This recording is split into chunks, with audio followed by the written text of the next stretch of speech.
Direktorat Jenderal Permasyarakatan Kementerian Imigrasi dan Permasyarakatan memindahkan 1.882 narapidana ke sejumlah lembaga permasyarakatan di Pulau Nusa Kambangan sepanjang 2025.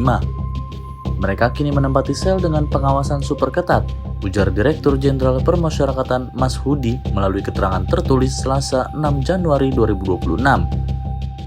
Nusa Kambangan merupakan kompleks hunian bagi para narapidana kelas kakap. Pulau seluas 21.000 hektar tersebut berada di sisi selatan Kecamatan Cilacap Selatan, Jawa Tengah. Lokasinya terisolasi dan dikelilingi perairan lepas Samudra Hindia. Sejak digunakan pada 1908, kini Nusa Kambangan memiliki 12 bangunan penjara. Hunian untuk setiap lembaga permasyarakatan berbeda sesuai dengan kategori pengawasan, yakni super maksimum security, maksimum security, medium security, dan minimum security. Super maksimum security ditunjukkan bagi narapidana kasus terorisme, bandar narkoba, pelaku pembunuhan, dan pencuri kelas kakap. Relokasi terakhir ke Nusa Kambangan dilakukan pada 27 Desember 2025 terhadap 130 narapidana. Mereka disebar ke Lapas Batu, Lapas Karanganyar, Lapas Besi, Lapas Geladakan, Lapas Ngaseman, dan Lapas Narkotika. Kepala Bagian Hubungan Masyarakat Ditjen Permasyarakatan Rika Aprianti belum bersedia menjelaskan profil perkara dan sebaran para tahanan di Nusa Kambangan. Awalnya ia berjanji menyiapkan data tersebut, namun hingga video ini dibuat, Rika belum memberikan data yang dibutuhkan. Ia mengaku masih menyiapkan data tersebut. Total ada 3.713 tahanan penghuni Pulau Buik. Lapas Karanganyar 444 tahanan, Lapas Besi 525 tahanan, Lapas Geladakan 397 tahanan, Lapas Kembang Kuning 545 tahanan, Lapas Narkotika 412 tahanan, Lapas Ngaseman 435 tahanan, Lapas Permisan 545 tahanan, Lapas Batu 96 tahanan, Lapas Pasir Putih 96 tahanan, Lapas Nirbaya 167 tahanan, dan Lapas Terbuka 57 tahanan.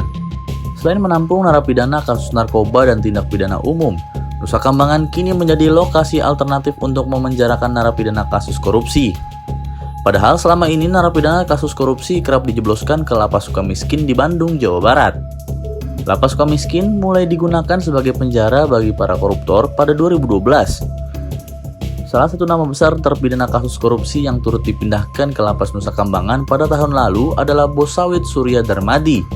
Ia dipindahkan pada Oktober 2025 setelah dianggap melakukan pelanggaran karena mengunjungi kantornya selepas menghadiri persidangan sebagai terpidana 16 tahun penjara. Penempatan narapidana berisiko tinggi atau high risk di Nusa Kambangan sedianya memiliki panduan. Parameternya tertuang dalam Peraturan Menteri Hukum dan Hak Asasi Manusia Nomor 35 Tahun 2018 tentang revitalisasi sistem permasyarakatan. Aturan ini mengatur penempatan para narapidana yang memerlukan pengamanan tingkat tinggi.